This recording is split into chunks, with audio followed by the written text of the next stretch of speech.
She had a date saved in her phone, the day they were supposed to meet. He canceled 4 hours before. He always had a reason. Claire was 34 years old when she created her profile. She wasn't looking for anything serious.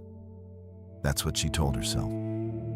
She worked as a project coordinator at a healthcare firm in Ohio. Organized, methodical, careful with details. She'd been single for 2 years after a long relationship that ended quietly. No drama, no fireworks. She was ready to try again. His name was Daniel Hartley. He showed up in her matches on a Tuesday evening in September. His profile was detailed. 41 years old, civil engineer, based in Atlanta but temporarily working overseas. An infrastructure contract in Germany. His photos showed a tall man with light eyes and an easy smile. He had 3 photos. Not too many, not too few. She swiped right. He messaged her within the hour. Here's how it worked, and why it worked for as long as it did. Daniel was warm without being overwhelming. He asked questions. He remembered her answers. When she mentioned her mother was unwell, he asked about her the following week.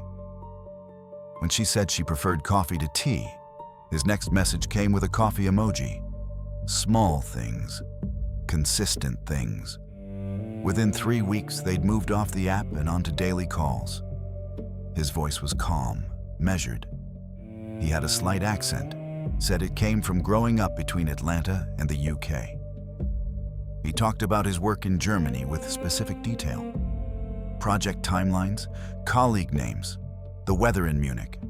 The detail was the point. The detail made him real. After 6 weeks, he told her he had feelings for her. She told him she felt the same. After 3 months, they were planning his return. He'd be back in the US by spring. They'd meet in person for the first time. She booked a weekend away, a hotel in Atlanta. She didn't tell many people, just her sister and one close friend. They were cautious, but happy for her. The first sign came in month 4. He needed help, not money, not yet. He needed her to receive a package on his behalf, a work document that had to be signed and forwarded. It was a small ask. She did it without thinking. 3 weeks later, he told her there was a problem with his contract payment. The firm owed him $60,000. It was stuck in a foreign account. If she could temporarily receive the funds and forward them on, he'd be back within the month. He'd repay her the moment he landed. She felt something shift. Not alarm, not yet. Just a question she hadn't asked before. She typed it into a search engine that night. His name, his company, the project in Germany. Nothing came back. No LinkedIn, no company record, no trace of a civil engineer named Daniel Hartley anywhere.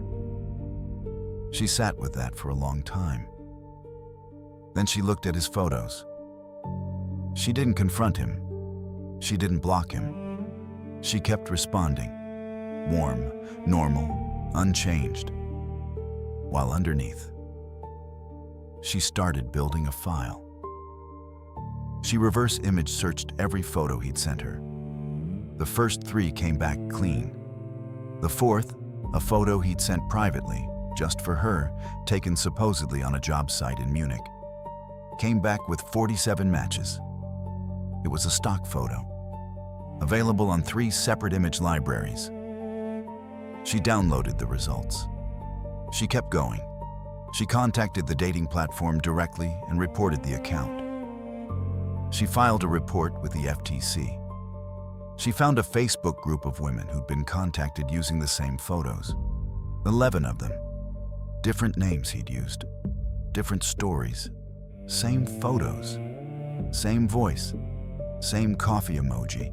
She read every post in that group over 2 nights. She didn't cry. She made notes. In month 5, he asked for the money. Directly this time. No buildup. $12,000. He needed it within 48 hours, or he'd lose the contract. He'd lose everything. He said he was scared.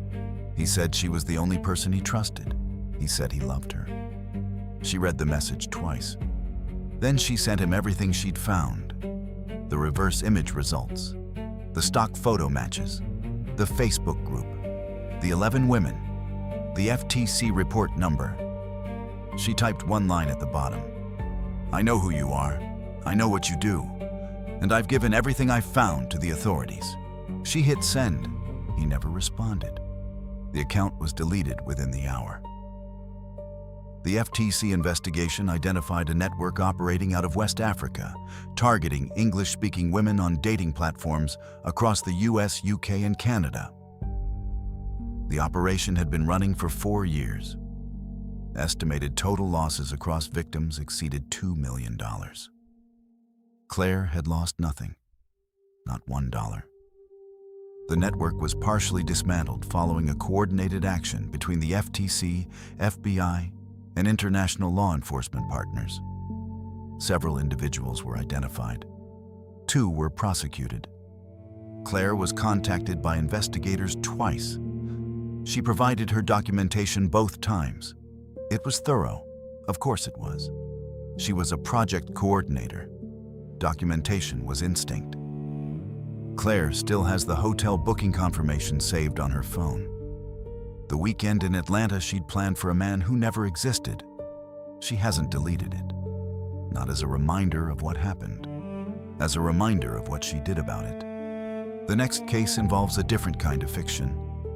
Not a fake identity. A real one, used by someone who knew exactly what they were doing and assumed no one would ever check. They were wrong. This is Served Cold Files. New cases every week.